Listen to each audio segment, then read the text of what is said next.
বাংলাদেশের সর্বশেষ গুরুত্বপূর্ণ আপডেট সংবাদে আপনাকে স্বাগত। শুরুতেই সংবাদ শিরোনাম, পরে বিস্তারিত। প্রথমেই জানাবো, চিফ প্রসিকিউটর বললেন পদত্যাগ করতে 5 আগস্ট শেখ হাসিনার পা ধরেছিলেন শেখ রেহানা। ছাত্র জনতার অভ্যুত্থানে গত 5 আগস্ট প্রধানমন্ত্রী পদ থেকে পদত্যাগ করে দেশ ছেড়ে ভারতে পালিয়ে যায় হাসিনা। তবে পদত্যাগের আগে শক্ত হাতে ছাত্র আন্দোলনকে দমাতে চেয়েছিলেন তিনি। সবকিছু নিয়ন্ত্রণের বাইরে চলে গেলে তিনিও ক্ষমতার মসনদ ছাড়তে চাচ্ছিলেন না। এক পর্যায়ে পদত্যাগ করতে 5 আগস্ট গণভবনে শেখ হাসিনার পা ধরেছিল শেখ হাসিনার বোন শেখ রেহানা বলে জানিয়েছে আন্তর্জাতিক অপরাধ ট্রাইব্যুনাল।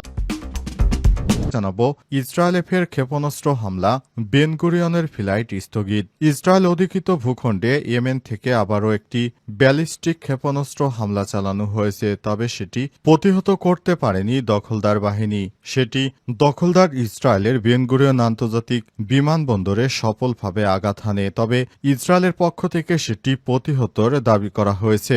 ইহুদিবাদীরা এতে পালাতে শুরু করেছে। এদিকে যারা মসজিদে বোমা ফেলে মানুষকে হত্যা করে তারা ভারতের অনুসারী সন্ত্রাসী। পাকিস্তানের আইএসপিআরের ডিজি ও সেনাবাহিনীর মুখপাত্র লেফটেন্যান্ট জেনারেল আহমেদ শরীফ চৌধুরী বলেছেন, যারা মসজিদে বোমা ফেলে নিরীহ মানুষকে হত্যা করে তাদের ইসলাম বা খাইবার পাখতুনখোয়ার গৌরবময় ঐতিহ্যের সঙ্গে কোনো সম্পর্ক নেই। এরা ভারতের অনুসারী সন্ত্রাসী। ভারত কাশ্মীরে নিরীহ মুসলিম মা বোনদের যেভাবে নির্যাতন করছে এটা দেখার পরও অনেকেই ভারতের কাছে সহায়তা চায়। তাদের লজ্জা হওয়া উচিত। এরপর জানাবো, যুক্তরাষ্ট্রের নিষেধাজ্ঞা উপেক্ষা করে বড় সাফল্য ইরানের। নিজস্ব প্রযুক্তিতে বিমান চলাচল নিয়ন্ত্রণ রাডার উন্মোচন করল ইরান। পশ্চিমা নানা নিষেধাজ্ঞার মুখেও দেশের দক্ষিণ পশ্চিম অঞ্চলে আবাদান বিমানবন্দরে নিজস্ব প্রযুক্তিতে নির্মিত বিমান চলাচল নিয়ন্ত্রণ radar system MSSR mode S স্থাপন করেছে ইরান, যেটির রেঞ্জ হচ্ছে 450 কিলোমিটার ব্যাসার্ধে।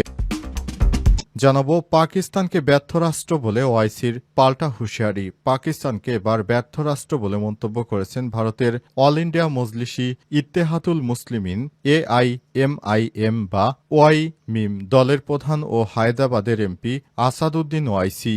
প্রিয় দর্শক, এতক্ষণ শুনছিলেন সংবাদ শিরোনাম, এবারে বিস্তারিত। তবে তার আগে বন্ধুরা, অনুরোধ থাকবে এই সংবাদটিতে একটি লাইক দিন।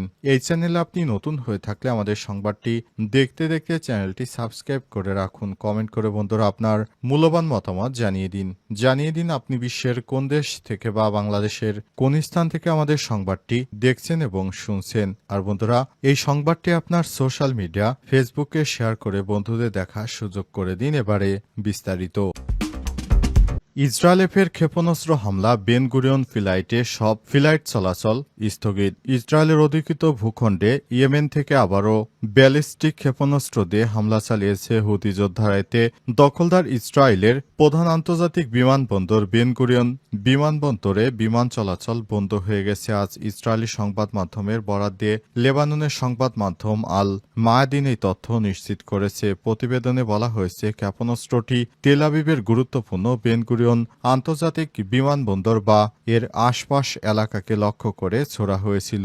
এই হামলার পরপরই বেন গুরিয়নের সব ফ্লাইট স্থগিত করা হয়েছে বলে জানায় টাইমস অফ ইসরায়েল। ইসরায়েলি সামরিক বাহিনীর বরাত দিয়ে সংবাদ মাধ্যমটি জানিয়েছে, হুতি নিয়ন্ত্রিত ইয়েমেনের সামরিক বাহিনী আজ ইসরায়েলে একটি ব্যালিস্টিক ক্ষেপণাস্ত্র ছুড়েছে। তবে ইসরায়েলের বিমান প্রতিরক্ষা ব্যবস্থা সেটিকে সফলভাবে প্রতিহত করেছে।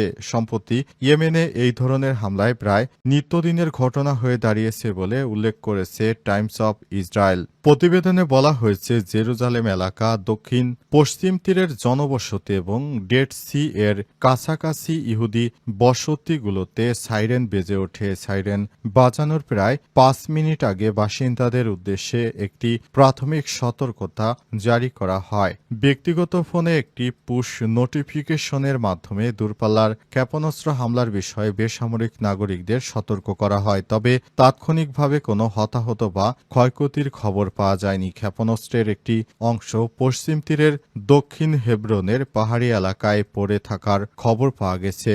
গত 4 দিনের মধ্যে এটি তৃতীয় এবং গত রোববার এটি পঞ্চম ক্ষেপণাস্ত্র হামলা বলেও জানিয়েছে ইসরায়েল। দখলদার ইসরায়েলের এই প্রধান আন্তর্জাতিক বিমানবন্দর গুড়িয়ে দিচ্ছে হুতি বিদ্রোহীরা।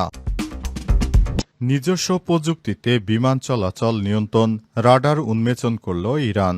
যুক্তরাষ্ট্রের নিষেধাজ্ঞা উপেক্ষা করে বড় সাফল্য ইরানের। পশ্চিমা নানা নিষেধাজ্ঞার মুখোশে দেশের দক্ষিণ পশ্চিম অঞ্চলের আবাদান বিমানবন্দরে নিজস্ব প্রযুক্তিতে নির্মিত বিমান চলাচল নিয়ন্ত্রণ radar system MSSR mode S স্থাপন করেছে Iran. President Masoud Pezeshkian video লিঙ্কের মাধ্যমে রাডারটি আনুষ্ঠানিকভাবে উদ্বোধন করেন। রোববার 25শে মে এক প্রতিবেদনে এই তথ্য জানিয়েছে মেহের নিউজ। ইরানের পরিবহন মন্ত্রণালয় জানিয়েছে এই উন্নত রাডার সিস্টেমটি আঞ্চলিক বিমান চলাচল নিয়ন্ত্রণ নেটওয়ার্ককে আরও শক্তিশালী করবে। Iran airports and air navigation কোম্পানির ব্যবস্থাপনা পরিচালক মোহাম্মদ আমিরানি প্রেস টিভিকে জানিয়েছে সম্পূর্ণভাবে দেশীয় প্রযুক্তিতে নির্মিত এই মনোপালস সেকেন্ডারি সার্ভেলেন্স রাডার MSSR সিস্টেমটি নকশা ও উৎপাদনে ইস্পাহান প্রযুক্তি বিশ্ববিদ্যালয়ের বিজ্ঞানীরা গুরুত্বপূর্ণ অবদান রেখেছে। তিনি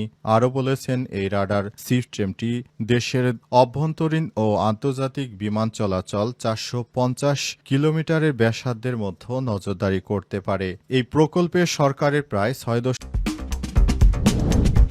প্রথমে জানাবো চিফ প্রসিকিউটর বললেন পদত্যাগ করতে 5 আগস্ট শেখ হাসিনার পা ধরেছিলেন শেখ রেহানা। ছাত্র জনতার অভ্যুত্থানে গত 5 আগস্ট প্রধানমন্ত্রী পদ থেকে পদত্যাগ করে দেশ ছেড়ে ভারতে পালিয়ে যায় হাসিনা। তবে পদত্যাগের আগে শক্ত হাতে ছাত্র আন্দোলনকে দমাতে চেয়েছিলেন তিনি। সবকিছু নিয়ন্ত্রণের বাইরে চলে গেলে তিনিও ক্ষমতার মসনদ ছাড়তে চাচ্ছিলেন না। এক পর্যায়ে পদত্যাগ করতে 5 আগস্ট গণভবনে শেখ হাসিনার পা ধরেছিল শেখ হাসিনার বোন শেখ রেহানা বলে জানিয়েছে আন্তর্জাতিক অপরাধ ট্রাইব্যুনাল। আজ আন্তর্জাতিক অপরাধ ট্রাইব্যুনালের এক প্রতিবেদনে তথ্য তুলে ধরেছেন চিফ প্রসিকিউটর তাজুল ইসলাম। ট্রাইব্যুনালের বিচারকদের সামনে লিখিতভাবে এই তথ্য শোনান তিনি। এ সময় তিনি বলেছেন শেখ হাসিনা যত রকম ভাবে পারা যায় তত রকম ভাবেই তিনি শিক্ষার্থীদের হত্যা করতে নির্দেশ দিয়েছিলেন। শেষ পর্যন্ত শেখ হাসিনা কোনোভাবেই আর টিকতে না পেরে অবশেষে তিনি ক্ষমতা ছেড়ে তাও যেতে চাচ্ছিলেন না। সর্বশেষ শেখ হাসিনাকে তার বোন শেখ রেহানা ক্ষমতা ছেড়ে যাওয়ার জন্য